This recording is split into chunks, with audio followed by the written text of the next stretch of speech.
This week, Tail Gunner Brett and I are on the trail again, and this time we're joining the folks from Green River to venture out onto the Tushar Rim Trail. Then, where in the world is Reece Stein? Well, he's still in a tropical land, enjoying all the great amenities of an all-inclusive resort.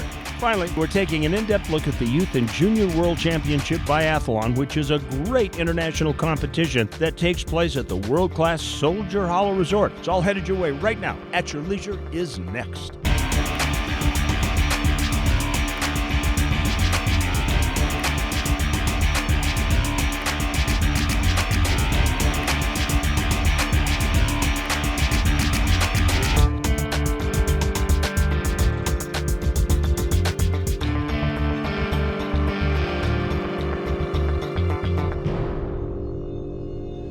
So many different levels of fun to have. Hi, everybody. Welcome to At Your Leisure. I'm Chad Booth. And I'm Brett Hermanson, filling in for Rhea again. We're out here on the Tushar Rim Trail. Yeah, you know what, Brett? Sometimes I think you kidnap her or threaten her so she won't go, so you can come out and ride these things. Exactly. That's what I do. I just tell her, no, you don't want to go along. It's not going to be any fun. So, yeah, but your wife Novelle is here, so Yeah. You didn't threaten her, obviously. No, I don't threaten her. She's fun to be with, you know. Yeah. She hides in the side-by-side, though. Well, that's all right. Yeah. Anyway, we are with a bunch of our local friends from the Green River area, and we are going to go explore a loop that you can take out of Green River and head to the east and basically come back from the west, all along the tops of the mountains. This is going to be a lot of fun. That'll be good. Hopefully we got enough gas for this adventure, so. Well, let's find out a little bit about this trail and what kind of secrets it holds. Today we're on the Tushar Rim Trail. We started by going up Horse Canyon. Right now we're having lunch in Coal Canyon, which is the middle canyon of the loop. It gives an option that if you wanted to make a shorter loop, you could do that. And then we're going to go on across and down Tushar. It's a great scenery loop above town of Green River. It's a pretty easy trail. Anybody can do it with side-by-side, Jeep, four-wheel drive pickup. Just a nice scenery loop above town. There are some tight spots right along the rim where you can see below, and it's smooth road, but you don't want to go off the edge. There's some petroglyphs, some old cattle cabins, just a lot of the historic agriculture type stuff around here, and just the scenery. We got the big bluffs and the rim, and then all the valley below you can see off too. The history, the rocks, you have so many different choices of trail difficulties, from what we're doing today, which is just easy cruising, to the Devil's Racetrack. The other side of the San Rafael Swell. There's natural beauty in every direction. You can go north, south, east, west, and everywhere in between. And there's trails and beautiful places like this. It's very spiritual. Feels like home. So we just kind of ended up staying here. We've traveled along the way. I really love the cliffs, right? And this trail being a part of several trails that cut up into the cliffs. You can drive up these beautiful canyons, and some of them very deep, several hundred feet. You can come see the rock type scenery, or you can go up and see almost like a forest. Multiple use, off-road, it doesn't matter whether you're on a dirt bike or a Jeep or a side-by-side ATV. We want to see you, and there's a lot of opportunity in every direction. You know, Chad, if I was from back east, I would want to move here too. Oh, no doubt, no doubt. Okay, so folks, this is not the Twilight Zone or the Outer Limits. Do not attempt to adjust your dial. What you're seeing is real. This looks like Bryce Canyon in black and white, but it really isn't. This is part of what you see along the Tushar Rim. Isn't this a neat rock? I mean, this is really something. It's amazing how, I don't know if you got that right there, where all the rocks are right on top of the dirt, and it just washes all the dirt away. It's really amazing.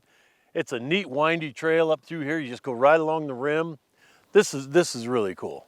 Well, we're not exactly sure where our trail is going to lead to just yet, but the next turn for you is our where to. I'm Reece Stein, at your leisure, along the way in the tropical paradise of Costa Rica, a country that remains open during these uncertain times, and all-inclusive resorts such as this one may be a perfect option for a midwinter getaway.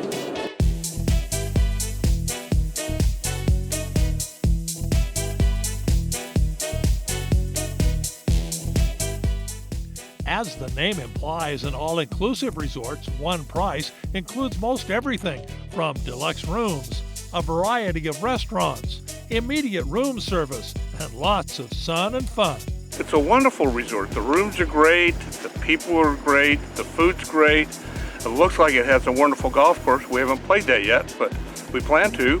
Golf fees are not included at most all-inclusives, although many do offer golf packages. Our all-inclusive on the Pacific coast of Costa Rica has a beautiful 18-hole course that winds around the 2,700-acre resort.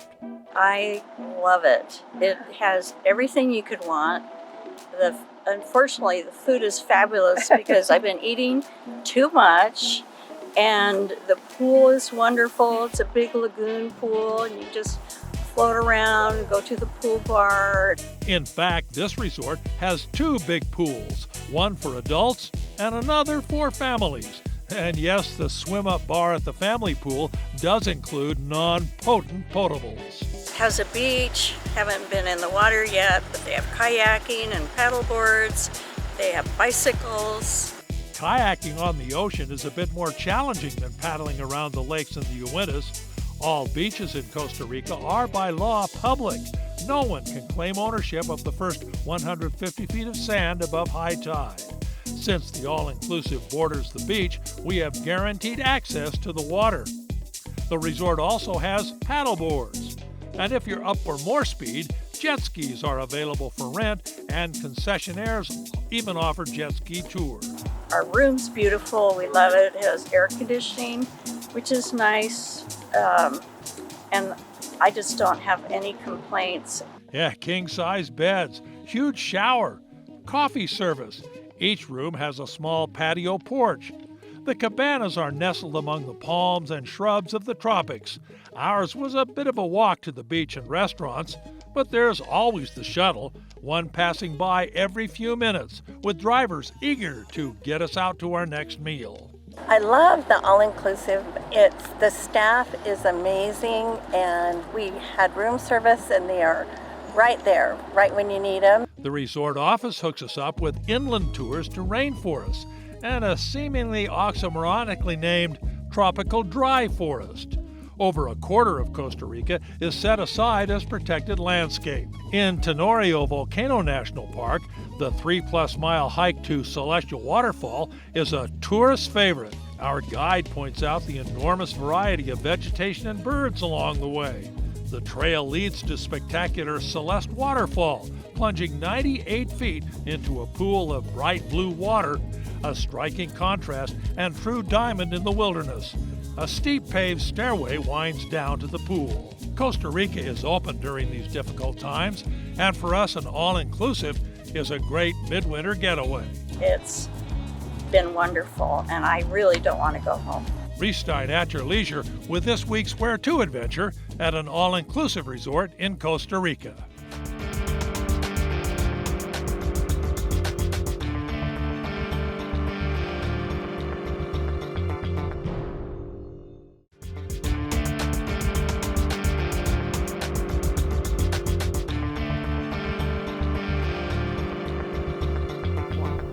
Welcome back to At Your Leisure, everybody.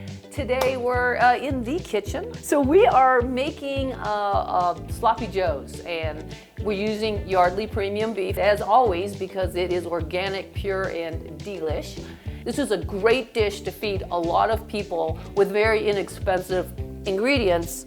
Let's get started. We're gonna be using 2 pounds. I've doubled this recipe of premium beef. I'm just gonna throw a little bit of butter in here, like 2 tablespoons of butter. I do a little olive oil, and I'm just gonna let this cook at like a medium high. And it'll take about probably 10-15 minutes to get this all going, but I'm just gonna mush it all up. Okay, so we've cooked the beef, and once it's cooked, you wanna drain it and then just throw it in a bowl, and then we'll get back to it after we throw all of our veggies in the same cooking pan. Okay, so I've drained the ground beef, and now we're gonna start throwing in our veggies. So we got the onions that we're gonna fire up here, sweet onions. I got 3 types of bell peppers because I love bell peppers and they're so good for you. All right, so this has been going for about 2 or 3 minutes. And once you've sauteed your veggies, you want to throw in your garlic.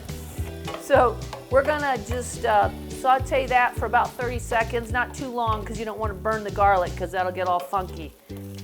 And then we're gonna add our cooked beef back into the skillet. And here we go. That delicious organic beef. Nothing like it, but more of it. So the next thing we want to do, and this is important, don't forget the tomato paste, okay? It's not very much, just a couple tablespoons, but it really keeps everything together, okay? So we throw the ketchup in there, straight on ketchup. Another thing about this dish, it's so easy to make. Everything, it's not like super messy, like you're only using like one pan. So you don't have like an entire dirty kitchen while you're making this, which I love. Next up, I'm gonna throw a little bit of water in there. And then we're gonna do the brown sugar. Then we throw in the mustard, which I love the mustard idea. So now I'm gonna put chili powder. We're doing a little Leon Parents, so I'm just gonna throw some in there and let that mix up. If you want to, you can throw in the hot sauce at the end. So I'm just gonna kind of sprinkle some of that in there. A little like salt and pepper action. So we're just gonna let this cook up for about 20 minutes. And then we're gonna throw it on a bun. Okay, looks like we're ready to chow. I'm just gonna grab a couple of these buns. I'm gonna put them on the plate. So there we go with the sloppy joes, and then one with a little piece of cheese on there. Put a little bit of slaw on there if you like coleslaw. If you're interested in ordering this beef, go to butter-steaks.com. It's right here, butter-steaks.com. I know that Chad's gonna be here any minute. I've gotta get the table ready to go. But thanks for being with us today, and we'll have more at your leisure coming up.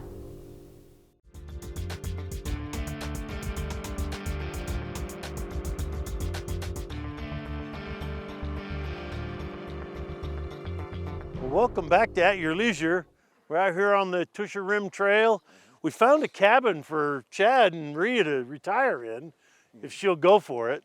Yeah, probably not, but it is in my budget. There you go. Might need a little sweeping. There's a little cow excrement in there. Well, they're just testing it out to make sure it's a good retirement home for us. There you go. Yeah. Anyway, you know, history just dots the West everywhere you go, and Emery County's no exception. People drive by on the freeway and they look at it and go, yeah, what's out there? But you get out into it and you discover all kinds of stuff. It's amazing what is out here. Yeah, it is. And you know, what has happened recently in Emery County, they went through a public land bill process and they lost a lot of roots, but they maintained a lot of roots and they put some certainty to it. But this is a big problem that we have with trails and routes in Utah, is that it's sometimes easier for environmentalists to close a trail that isn't used as it is the one that's overused. Kind of the old use it or lose it real deal, where you want to use all the trails so they don't close any of them. Right, and yet even though they lost some trails in it, there are still a lot of places to discover, which is why we're trying to do the Outsiders.zone project so that you can find new places to go and ride those unused trails. It's important. The importance of expanding out into the lesser used roads and trails and country, not only does it benefit the local communities that those are close to, but rural communities like Green River, they still are looking and searching for an economic boom or boost that can come from OHV tourism and OHV use. And the value to the user is that they get away from the crowd. They get away from the beat up, speed bumps, whatever you want to call it, and the crowds, and they get a better experience. Not everybody has access to a guide like we have today with Cody. So anything that provides the public with knowledge and guidance, that's what we need. I think the Outsiders website is a very valuable tool because it provides the average person the ability to go out there equipped with the knowledge they need to have a successful, fun outing. We need people to know where they're going and they don't end up somewhere where they're not supposed to be.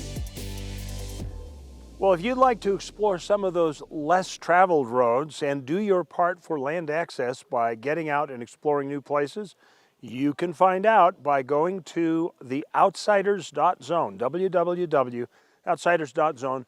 Our Trail 360 project has maybe 75, 80 maps up. We've got another 100 that we are in the process of uploading, and we are adding more all the time. So go explore Utah. Just like this. Just like this. Yep. What do you think of this so far today? A lot of cow patties around where we're at right now, but this is really something. It's up and down. We're in slot canyons. We're on top of the mountain. There've been a couple. It's about everything. There have been a couple of spots that I'm going, whoo, this is kind of a tight fit. Yeah, exactly. So it's been kind of fun. It's been a neat trail. Highly recommended. Yes, almost as recommended as what's up next. Yeah, the Along the Way. All too often, former Olympic venues fall into obscurity and disrepair. But that's certainly not the case in Utah, thanks to the Utah Olympic Legacy Foundation. The Soldier Hollow Nordic Center is a shining example of maintaining a world-class venue for both the enrichment of the community and the love of the sport. Biathlon's a big deal here at Soldier Hollow. So we're hosting the 2022 International Biathlon Youth and Junior World Championships here. They've been going on for about a week. We have all in 32 nations competing here. Soldier Hollow is a world-renowned competition venue for Nordic sports, biathlon, and cross country. We've been real busy this year with events. We not only host competitions, but we also do a lot of youth programs where kids learn the sport of biathlon, develop into hopefully future biathlon competitors. I love the unpredictability of it. You know, I was racing on the Junior Cup earlier this year, and shooting wasn't great. I wasn't doing as well.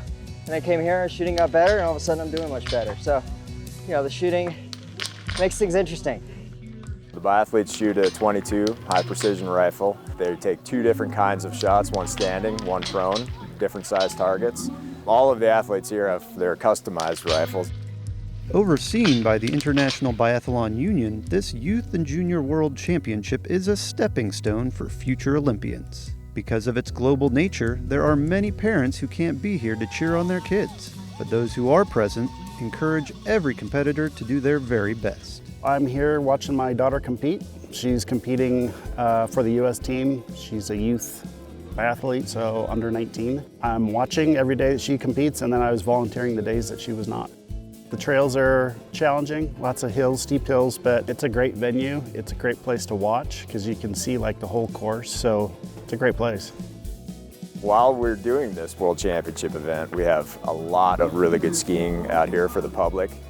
We've got about 12 Ks of perfectly groomed trail that are not interrupted at all by this competition. You can be skiing some amazing trails just nearby and not even know the race is going on. So it's a great time to come out and ski, to enjoy some of this great snow that we have. We not only have had the recent natural snow, which has helped quite a bit, but we've made a lot of snow this year. We've got a great partnership with the local water board here. So we'll continue skiing out here through the first weekend of April. We have opportunities for corporate groups or for individuals to come in, learn a little bit about the sport, get down onto the biathlon range, learn how to use a biathlon rifle, and shoot at some targets. We use the real deal. We use an Onshoots 22, real fun rifle to handle.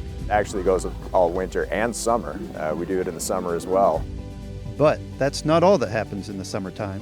As soon as we wrap up the ski season, we shift pretty quickly over into the mountain bike season. The first weekend of April, we host the Soldier Hollow Bike Fest, which is an international mountain bike race. Real fun time. Spectators are absolutely welcome to that. And we also have open categories for more recreational riders, youth riders, and things like that. We're going to have bike rentals, e-bikes, bike lessons for people who want to get into riding. So it should be a really fun summer. Here at Soldier Hollow, the sports may change with the seasons, but its heart and soul lie with the one-of-a-kind pursuit of the biathlon. I like it. I just think it's a really cool sport. I mean, it's kind of a mix of really intense cross-country skiing, and then you got to come in and, you know, focus on the shooting and be able to calm down, and it's not over till it's over. You know, it all goes down to the last shooting stage, and everything can kind of get shaken up at the end. And my daughter, she's into it. She's relatively new. This is really her second year, but she's doing pretty well. She likes it. So she's hoping to ski in college first, but kind of keep up with the biathlon. Makes me feel good. I mean, I'm proud to see her out there. A little bit jealous. I wish I had the chance to do it when I was her age, but I'm super proud of her. And so are we. We're always proud of the young athletes that choose to represent the United States on the world stage. I'm Will Oxley with this week's Along the Way.